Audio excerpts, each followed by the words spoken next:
Hey everybody, Dishadar here, and oh my god, it's been months and months. It seems like it's been forever since the last time I even shot a video. And so, if any of you have actually been looking at my videos, you actually would notice that all my videos vanished, and then as of like yesterday or 2 days ago, suddenly they're back. So it's like, hey, what the hell happened?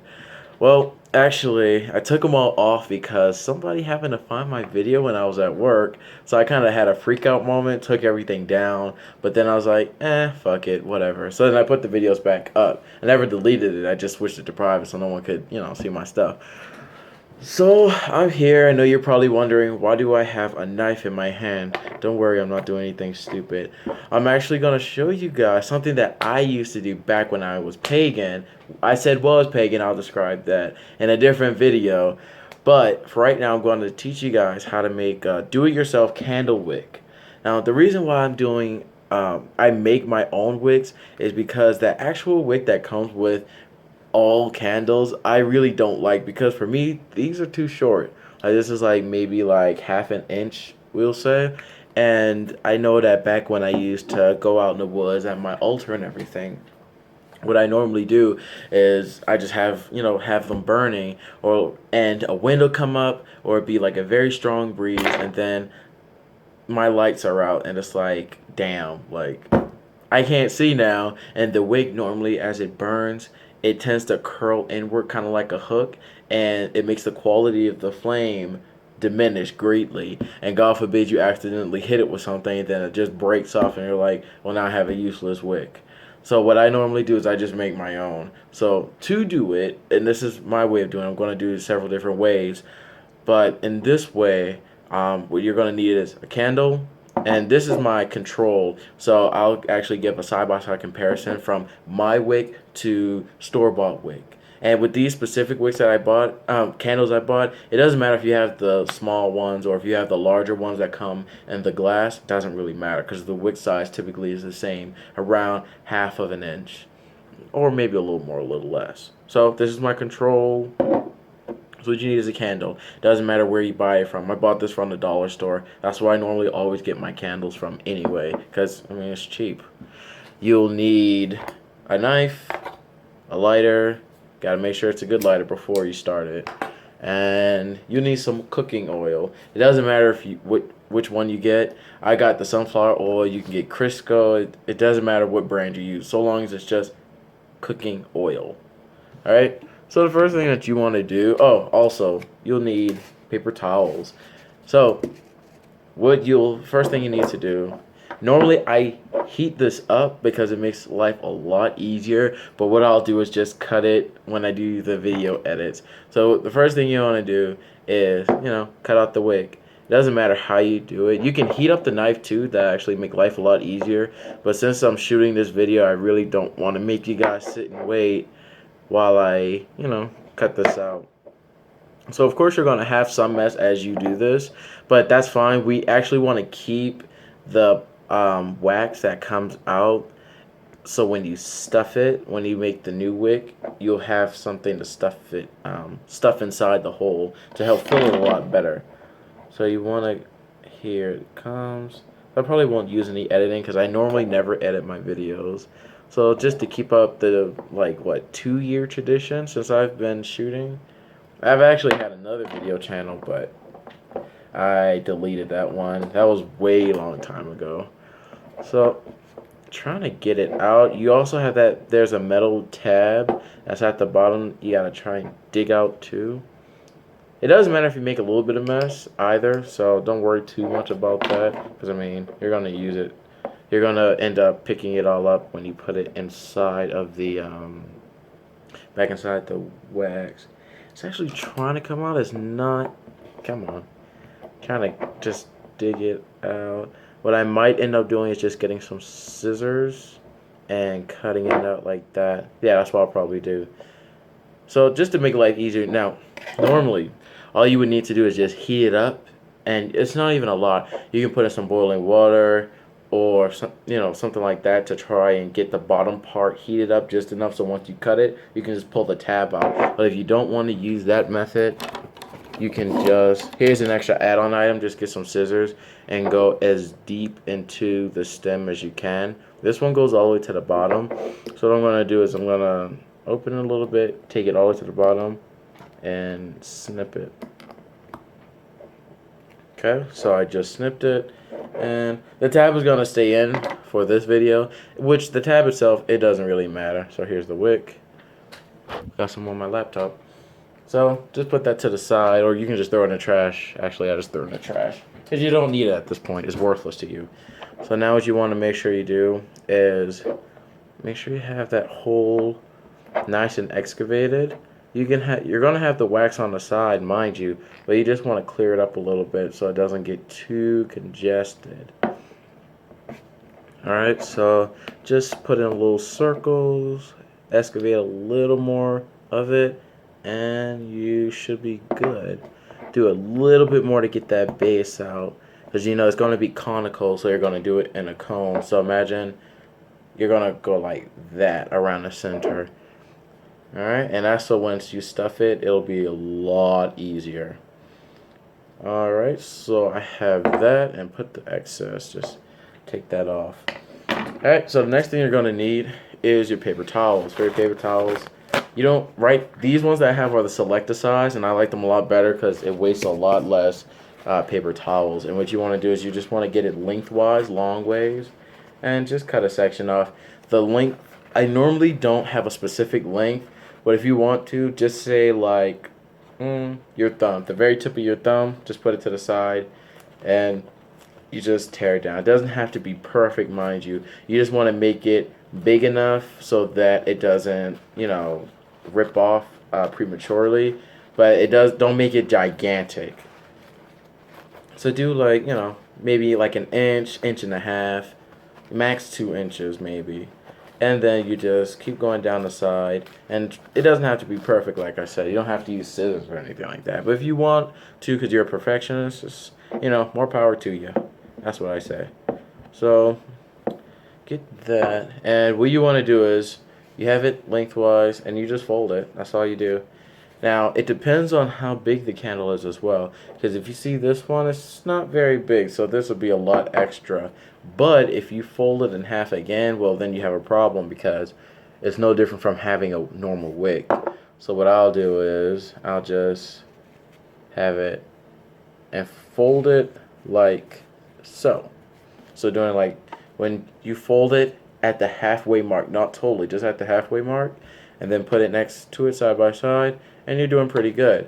So the next thing I would do is I'd fold this in half long ways, fold it in half again, just one time now, and then you want to grab any tip, doesn't matter, and you just want to start twisting it. Okay, so once you twist it, just try and make it as straight as you can.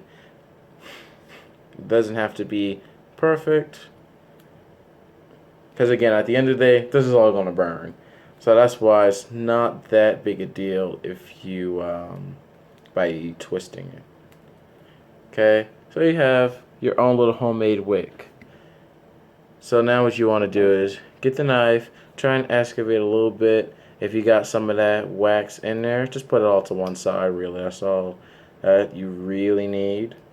So now I have it to the side. Keep a little extra in there. And it doesn't matter what side you use at the end of the day. So with me, I'm just going to go ahead and pile it in there.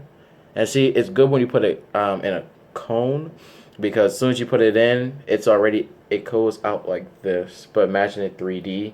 And as soon as you put it in, bam, it's stuck at the bottom as so. And I'll give you a quick look. And there you go. So now that it's stuffed in there, I'm going to do is get a knife. You can use your finger, it doesn't matter.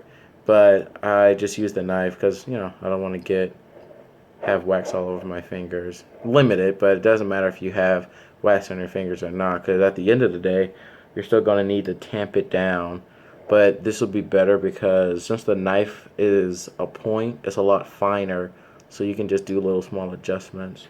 And then once you think it's pretty much centered, you would just use your fingers and you would just tamp it down which that's why I said it doesn't matter if you use the knife or not, but I just want to make sure I have as much wax in there as possible, stuffed inside the the excavation site, we'll call it.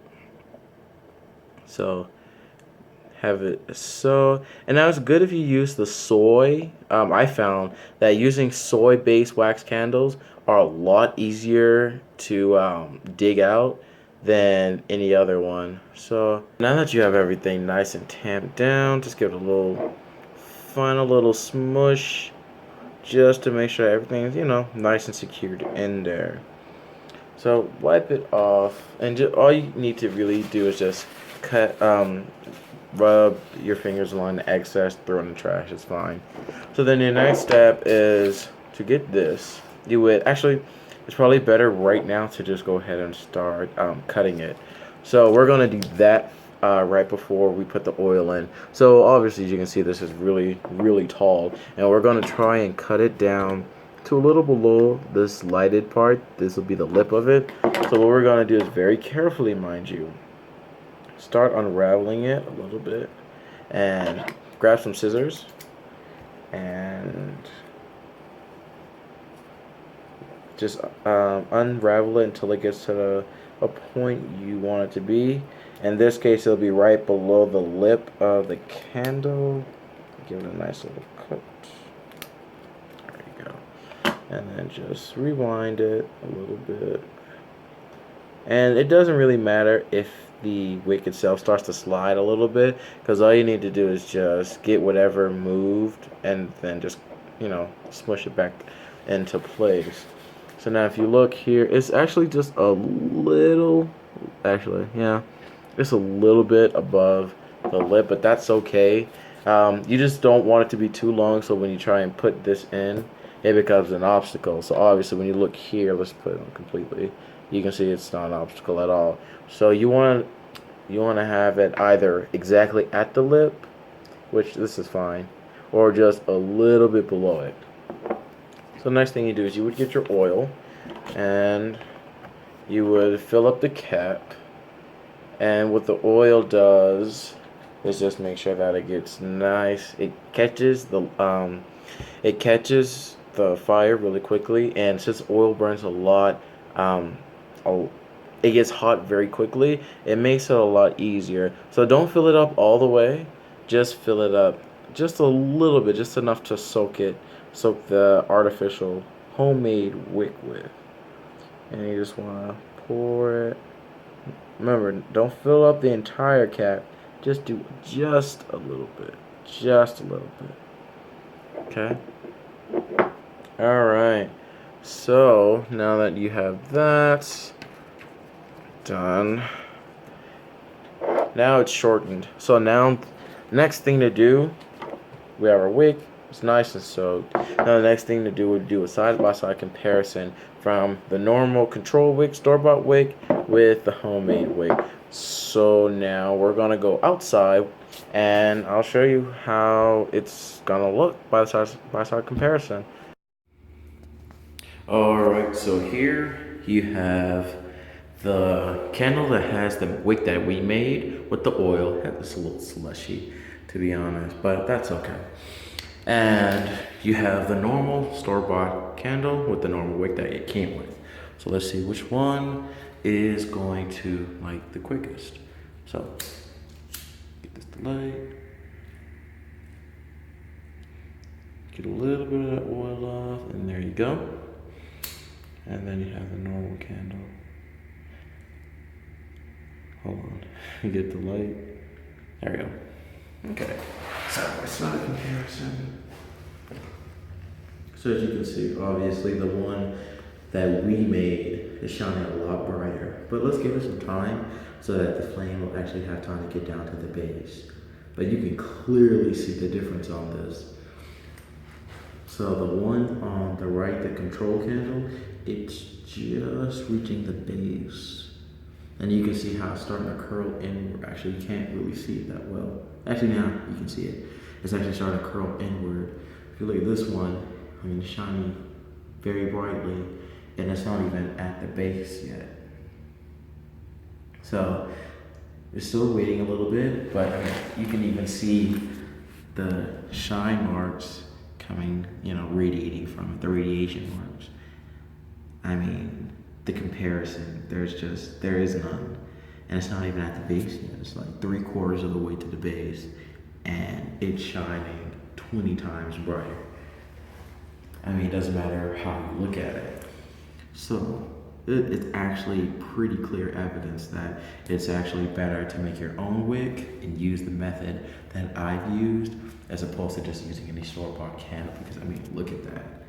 Like, imagine, especially, let's say you're doing any kind of celebration, like a ritual or something like that. This will last. In the wind, it doesn't matter. It'll last. It has a higher possibility of withstanding any kind of wind than this does. I mean, ultimately, if the wind's hard enough, it's going to blow even this one out. But the likelihood of that happening is a lot less. With this, then, it's guaranteed. A wind is guaranteed to take this little small tiny flame out as opposed to this big giant. So let's take these out.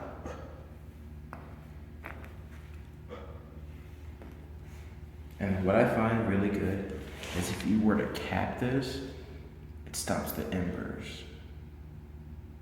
Because it basically all it's doing is snuffing it out. But I didn't bring the cap to it, unfortunately. So with me, and I don't advise you do this because, I don't want to be responsible if you get hurt, But what I do personally is I just put my hand over it for like 30 seconds. And all the carbon dioxide is going to build up and it's going to snuff the flame out since, of course, a fire needs oxygen. So you just do that for a few seconds. It should be good now. Yeah. And wick is gone. I mean, the ember is gone. The wick is still there. And it's fine. And since it's oily too, when you touch it and move it, it's still very flexible as opposed to this, which will just crumble. So, alright, let's go back. Alright, so as you can see in our comparison, there's really no comparison when you compare the homemade wick compare the homemade wick to the wick that's store-bought. So if you want to keep doing this, I mean, it's fine. I mean, I used to do it back in the day with all of my candles. I would just take the wick out, make my own, and call it a day from there. And actually, as the flame continues burning, it's actually going to burn off that extra oil that you see here. Actually, even right now, I can see that it's not as slushy as it was just a few seconds ago. So now, if you want it to not be as slushy as mine is, just use a lot less oil. You don't have to use the whole cap or half the cap like I did. You just need just enough to soak the artificial wick, the homemade wick. So don't worry about it. The slushiness is only because I put way too much in than I should have. And I saw it, but I was like, it'll be okay. So again, don't worry about that. And at any point, if this wick starts to come out, or come out meaning like you start using so much of the candle, it goes down to non-existence basically, just buy a new candle. And you have an empty one, what I suggest honestly is to recycle the jar. Do some recycling because we have enough trash already. So if you actually use all of the wax in here, why not just use it for some kind of bottle to hold, if you had like some kind of oils, or can just use it some type of container or something. Obviously you don't want to hoard it unnecessarily if you don't have any use for it, but at least try to reuse it, because I mean, it's a perfectly good empty bottle if you want to put some kind of incense, some oils or anything like that, or if you want to mix oil to make a different scent, that'd be really good. Actually, I'm glad I thought about that. I'll probably do that. So just try and save it, try to reuse and recycle. So this is Dishadar here, and thanks for watching. You can subscribe, like, share with your friends, do all that good normal stuff that people ask for. So have a good day. This is Dishadar here. Bye.